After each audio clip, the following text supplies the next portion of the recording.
Hello बच्चों। Board के important question, Rajasthan board के एग्जाम के लिए इंपॉर्टेंट क्वेश्चन 3 पार्ट आ चुके हैं। अगर आपने वो वीडियोस नहीं देखी हैं तो वो भी देख लो। उसके अंदर मैंने सारे इंपॉर्टेंट डेरिवेशन बता दिए हैं, सारे इंपॉर्टेंट लॉस बता दिए हैं। आज मैं पार्ट 4 के अंदर आपके लिए लेके आया हूँ सारे इंपॉर्टेंट ग्राफ। दोनों बुक्स के मिला के जितने भी ग्राफ हैं सारे मैं यहाँ बनाऊंगा। पर्टिकुलर आपको समझना है अच्छी तरह से, और उम्मीद करते हैं अपने 3 या 4 ग्राफ तो एग्जाम में आ ही जाएंगे। ठीक है, तो शुरू करते हैं अपने जितने भी इंपॉर्टेंट ग्राफ है। तो देखो, सबसे पहले चैप्टर 1 के जो पॉसिबल ग्राफ है अपने क्या क्या है, यहां से अपने स्टार्ट करते हैं। पहला ग्राफ है graph between E and R, विद्युत क्षेत्र और दूरी के मध्य वक्र ई और आर। किसके लिए? बिंदु आवेश के लिए। सूत्र लिखूंगा और ग्राफ बनाऊंगा। सूत्र क्या होता है? के क्यू बटा में आर। तो अगर आप ई और आर के मध्य ग्राफ बनाएंगे, के क्यू बटा आर स्क्वायर, अगर ई और आर के मध्य ग्राफ बनाएंगे तो कैसा बनेगा?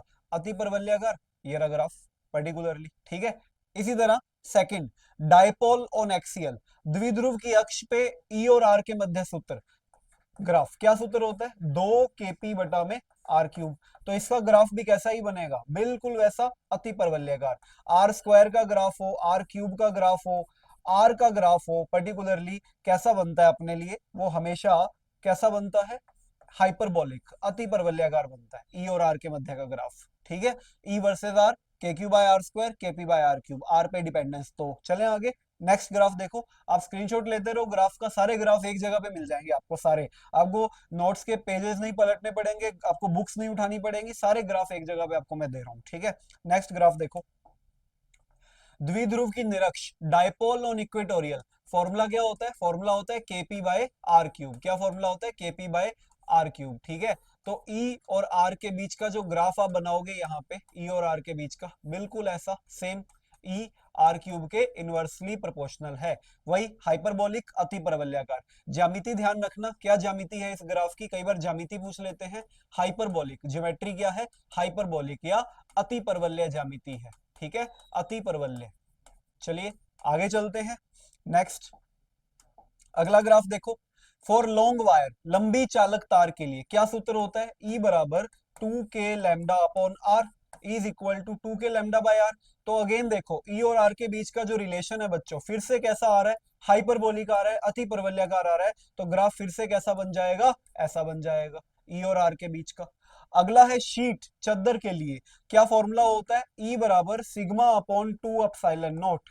ई बराबर सिग्मा अपॉन 2 अपसाइलन नॉट। तो यहाँ पे अगर आप देखो तो आर तो है ही नहीं, यानी ई जो है वो आर पे निर्भर नहीं करता है। और जब ई आर पे निर्भर नहीं करता है तो ग्राफ कैसा बनेगा? बिल्कुल स्ट्रेट लाइन बनेगा, निर्भर नहीं करने वाला ग्राफ बनेगा ई और आर के बीच में। तो ऐसा ग्राफ बनेगा। तो ये ई और आर के ग्राफ आप देख रहे हो सारे के सारे, ई और आर के बीच में बिंदु आवेश पॉइंट चार्ज के लिए, डायपोल के लिए, एक्सिस एक्सियल पे, इक्वेटोरियल पे, निरक्ष पे, लंबी चालक तार का ग्राफ और चद्दर का ग्राफ। अब आगे आते हैं शेल का ग्राफ, खोखले गोले का ग्राफ। सबसे इंपॉर्टेंट है ई वर्सेस आर, खोखला गोला कैसे बनता है? 3 हिस्सों में तोड़ देते हैं इसको अपने। कैसे? इधर वी, इधर ई, विद्युत क्षेत्र ई ले लेते हैं इधर, इधर क्या करते हैं? आर। आर की 3 स्थितियां, R less than R, R equal to R और R greater than R, 3 positions. अंदर इलेक्ट्रिक फील्ड होता नहीं है तो अंदर ग्राफ होगा नहीं। बाहर क्या होता है? Inversely proportional. ये मैंने आपको लास्ट क्लास के अंदर फॉर्मूलाज में बताई थी वैल्यूज, वहां से। तो ग्राफ कैसा बनेगा? ऐसा बनेगा। अंदर इलेक्ट्रिक फील्ड होता नहीं है तो अंदर खाली और बाहर इनवर्सली प्रोपोर्शनल। डन। तो ई आर ग्राफ खत्म, आगे बढ़ते हैं। पोटेंशियल यानी विभव, वी, और दूरी यानी कि आर, यानी वी वर्सेस आर के जो ग्राफ है वो शुरू कर रहा हूं मैं। ठीक है, तो वी वर्सेस आर ग्राफ। पहला ग्राफ पॉइंट चार्ज, बिंदु आवेश के लिए क्या फॉर्मूला होता है? K Q upon small R formula होता है। ग्राफ कैसा बनेगा वी वर्सेस आर का? ऐसा ग्राफ बनेगा। वी और आर का ग्राफ क्या बनेगा? कुछ ऐसा ग्राफ बन जाएगा। तो V inversely proportional to R आ जाएगा। खोखला गोला, अगेन शेल आ गया फिर से। शेल के लिए क्या फॉर्मूलाज होते हैं? अंदर से लेके सरफेस तक, सेंटर से लेके सरफेस तक लेस देन आर से इक्वल टू आर तक क्या रहता है?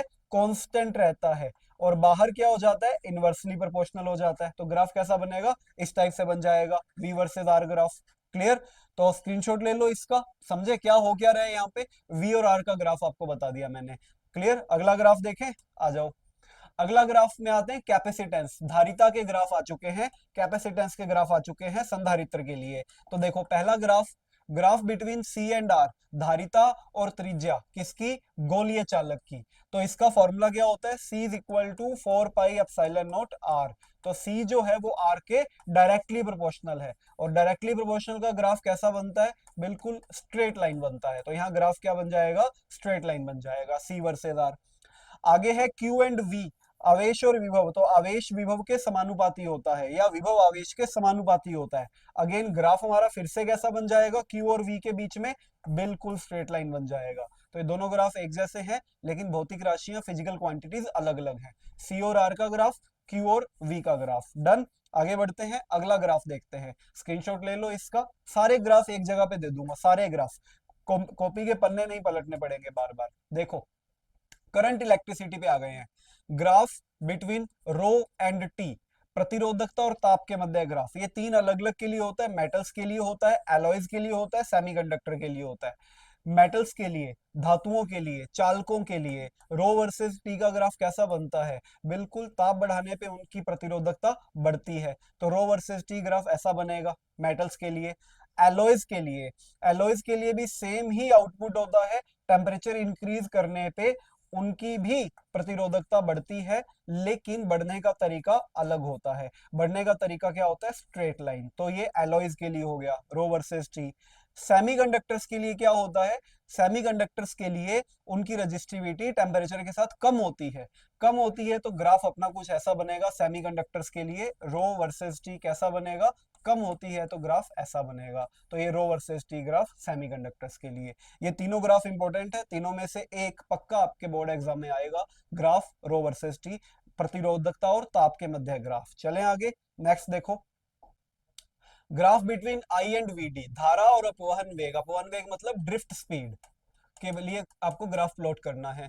क्या फॉर्मूला होता है, I is equal to N A E V D, यानी कि जो आई है वो वी डी के प्रोपोर्शनल है।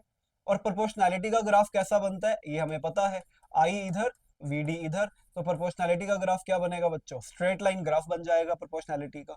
Graph between voltage and current, Ohm's law की बात हो रही है, ओम के नियम की बात हो रही है कि ओम के नियम का जो ग्राफ है कैसा बनता है, V समानुपाती I होता है। तो ग्राफ क्या बनेगा बच्चों, सरल रेखा बनेगा, स्ट्रेट लाइन बनेगा।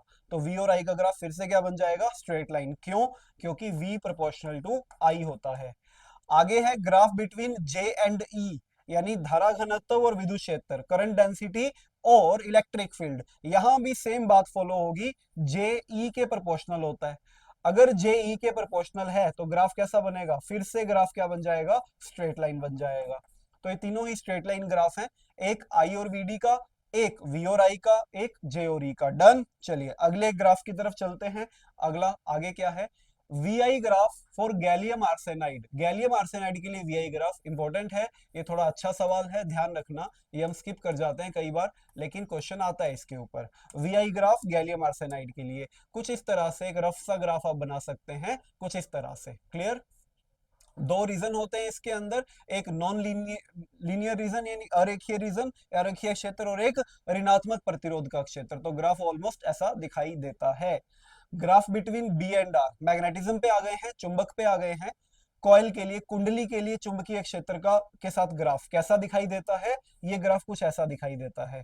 बी को अगर अपने इधर कंसीडर करें और आर को ऐसे बना ले, तो ये ग्राफ कुछ आपका इस तरह से होता है। कैसा, इस तरह से।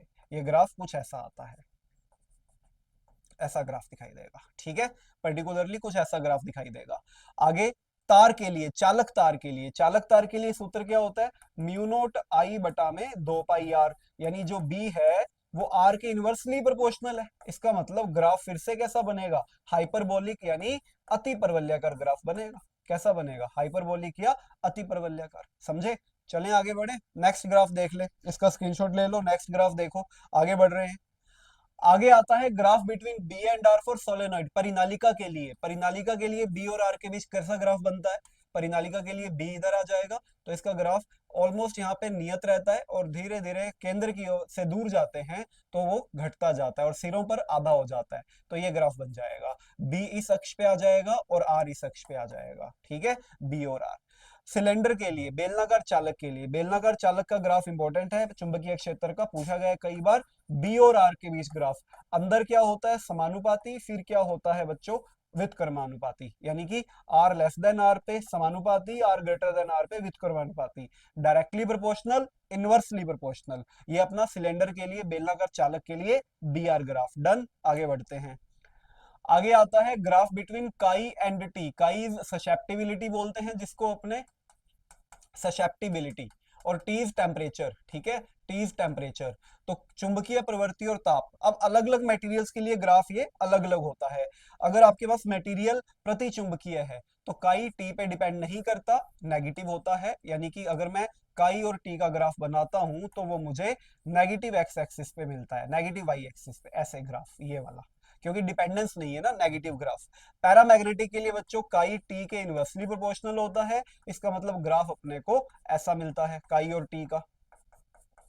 फेरो के लिए होता तो इनवर्सली प्रोपोर्शनल है, लेकिन एक क्रिटिकल टेम्परेचर के बाद वो कंडीशन आती है तो ग्राफ थोड़ा सा ऐसे मिलता है, मिलेगा तो वही इनवर्सली प्रोपोर्शनल का, लेकिन थोड़ा आगे जाके मिलेगा। ये पॉइंट होता है क्रिटिकल टेम्परेचर का पॉइंट, टीसी का पॉइंट होता है। क्लियर, आगे बढ़ते हैं, नेक्स्ट देखेंगे, नेक्स्ट ग्राफ, इनके स्क्रीनशॉट ले लो आप। नेक्स्ट ग्राफ की तरफ चलते हैं अपने, देखो आगे ईएमआई और एसी पे आ गए हैं। Graph between phi and I, क्या होता है, फाई आई के डायरेक्टली प्रोपोर्शनल होता है, फाई आई के डायरेक्टली प्रोपोर्शनल होता है, तो डायरेक्टली प्रोपोर्शनल का ग्राफ कैसा होगा, फाई इधर आई इधर, समानुपाती है, सरल रेखा आ जाएगा।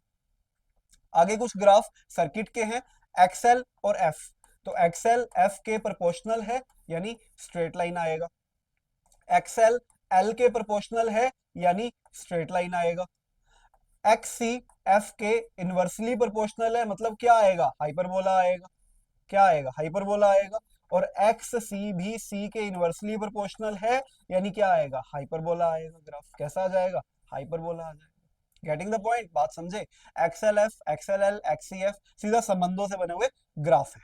आगे बढ़ते हैं, यूवी ग्राफ, हम ऑप्टिक्स पे आ गए हैं। यूवी ग्राफ, अच्छा एक ग्राफ अपना एसी का और रह गया इसके अंदर, मैं यहाँ कंसीडर कर लेता हूँ एसी का एक ग्राफ अपना, आई और एफ के बीच का ग्राफ, आई और एफ रेजोनेंस फ्रीक्वेंसी अनुनादी आवृत्ति के मध्य का ग्राफ कुछ ऐसा दिखाई देता है।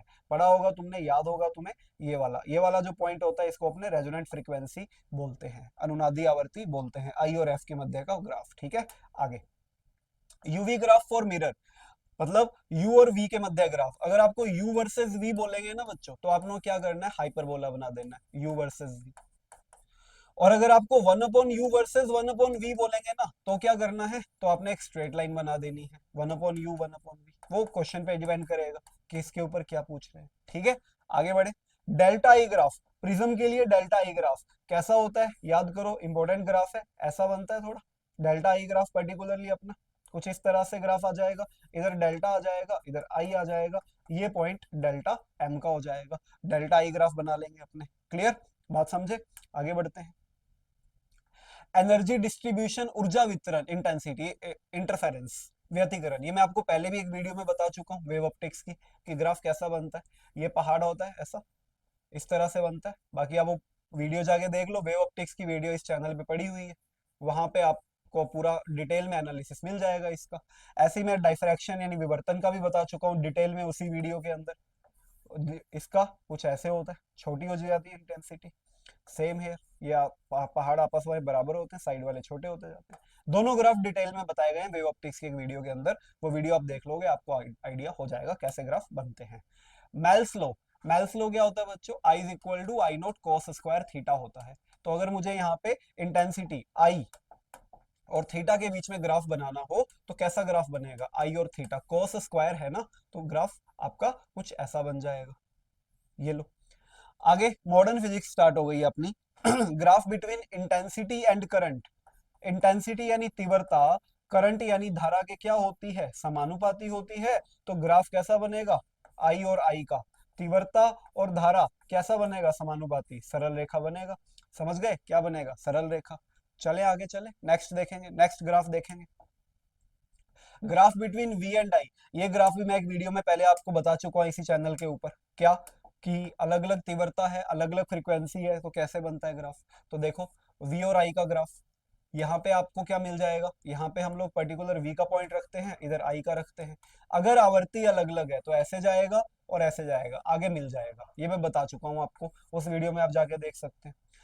फॉर फ्रीक्वेंसी डिफरेंट इंटेंसिटी, अगर तीव्रता अलग अलग है तो शुरू तो यहीं से होगा, लेकिन पर्टिकुलरली ऐसे चला जाएगा। ये दोनों ग्राफ डिटेल में बताए जा चुके हैं उस वीडियो के अंदर, जो मैंने आपको स्टार्टिंग में फोटो इलेक्ट्रिक इफेक्ट के बारे में पढ़ाया था, वहां पे, वहां देख सकते हो आप। आगे बढ़ते हैं।